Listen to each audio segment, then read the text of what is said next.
Bom, pessoal, muito bom dia. É um prazer e uma honra estar aqui compondo essa mesa para falar de um assunto que me é tão caro e para poder compartilhar um pouco da minha história com vocês. O ano, então, era 2019 e eu estava numa sala de espera para concorrer à posição de professora de inglês bilíngue. Eu já dava aulas de inglês há 10 anos, numa mesma empresa, e eu estava precisando muito de novos desafios. Então, eu fui atrás desse novo emprego, estava ali esperando. Enquanto eu estava na sala de espera, eu achei uma revista onde estava dizendo Educação Holística.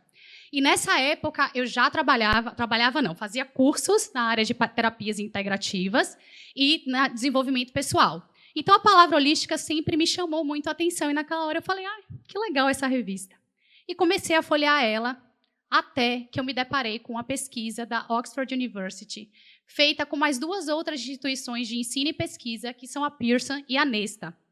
E nessa pesquisa, eles falavam sobre as habilidades mais importantes para o mercado de trabalho até 2030.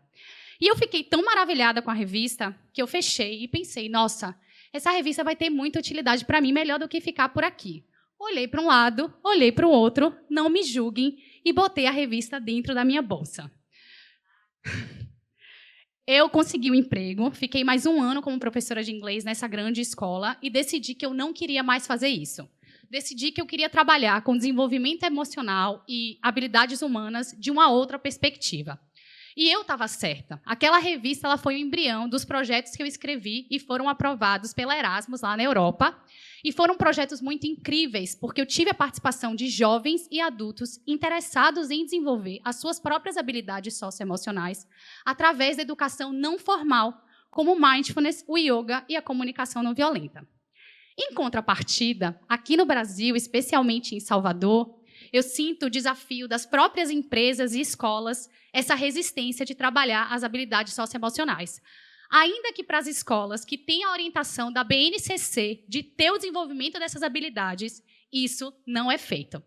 Voltando à pesquisa, essa pesquisa ela traz 10 importantes habilidades para esse mercado de trabalho até 2030. Mas eu geralmente focava nas 5 primeiras habilidades por sentir que elas eram mais tangíveis e mais fáceis de serem acessadas. A primeira delas é a autenticidade ou originalidade.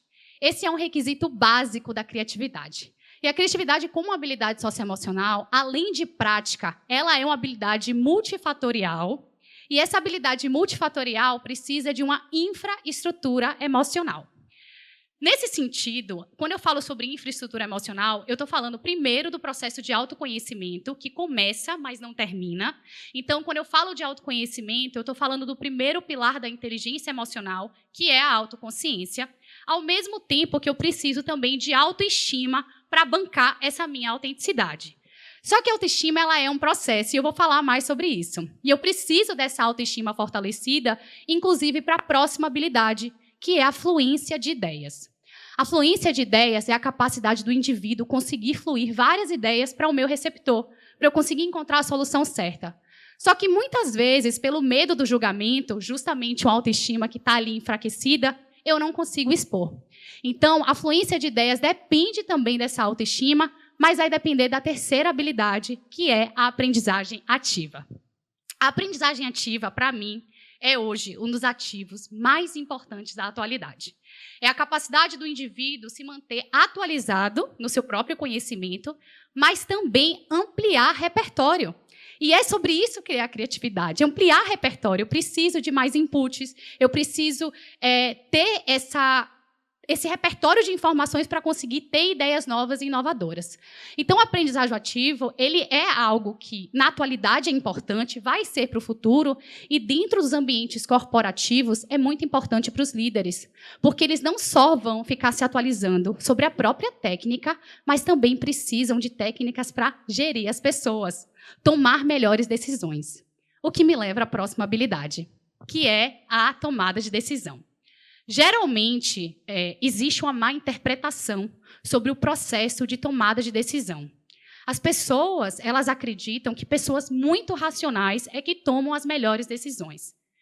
Mas se a gente olha um pouquinho mais a fundo do que significa essa racionalidade, a gente vai ver que as pessoas que são racionais demais Na verdade, são pessoas medrosas. São pessoas que estão guiadas pelo medo e, por isso, para evitar completamente qualquer exposição àquelas fontes de medo, eu preciso pensar bastante. Mas aí eu vou para o cérebro e penso na interconectividade dele. Vou falar de forma bem simples, tá, gente? Essa tomada de decisão, ela precisa do segundo pilar da inteligência emocional, que é a autorregulação.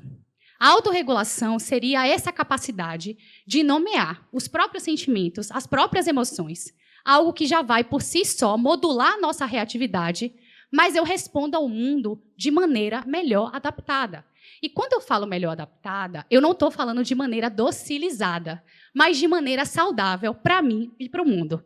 Talvez para o mundo nem tanto, mas para mim sim. E quando eu vou falar sobre esse processo de autorregulação, eu vou lembrar do meu cérebro. Eu tenho uma área que está pronta para decidir, na verdade, para analisar e depois decidir, que é o córtex pré-frontal, que analisa padrões, e ela é influenciada pela minha região límbica, pela minha amígdala.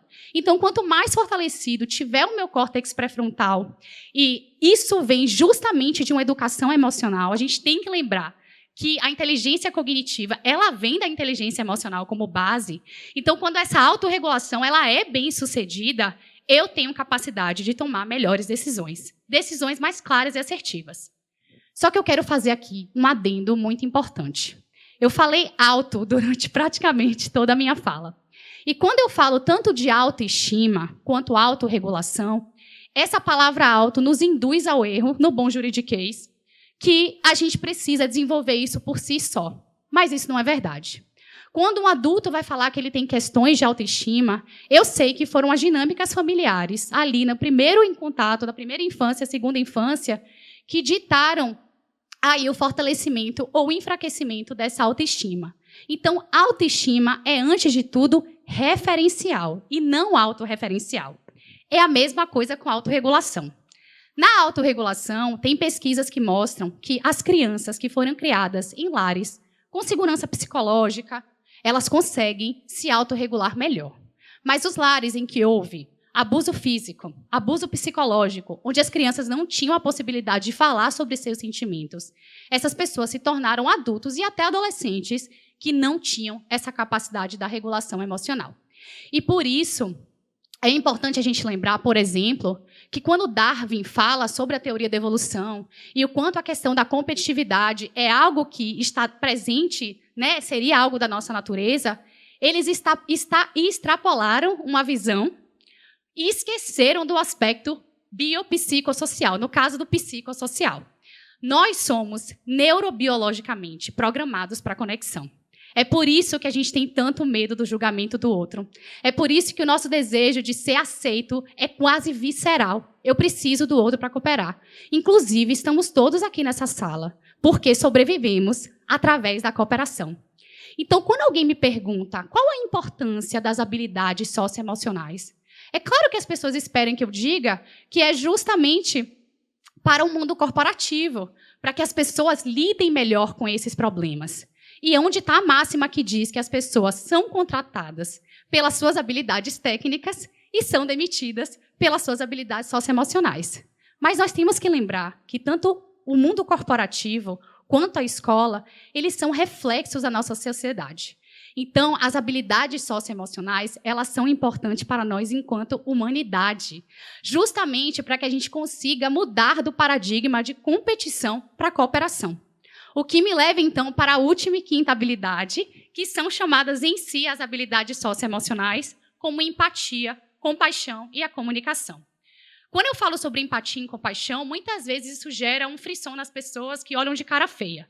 Mas nós temos áreas no cérebro próprias para essas emoções que precisam, essas habilidades, que precisam justamente ser trabalhadas em coletivo.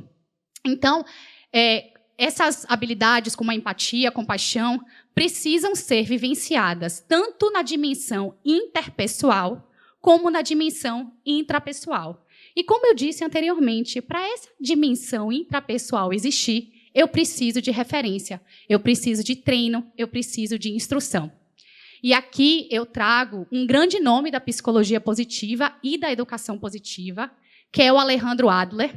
Ele traz conceitos da psicologia positiva para a educação positiva, no intuito de preencher as lacunas deixadas pela educação formal no tocante às habilidades socioemocionais. E ele diz que a gente precisa levar a sério o desenvolvimento das habilidades socioemocionais e do bem-estar com a mesma seriedade que a gente leva o crescimento econômico. E isso não é algo político, mas é um novo paradigma. Obrigada.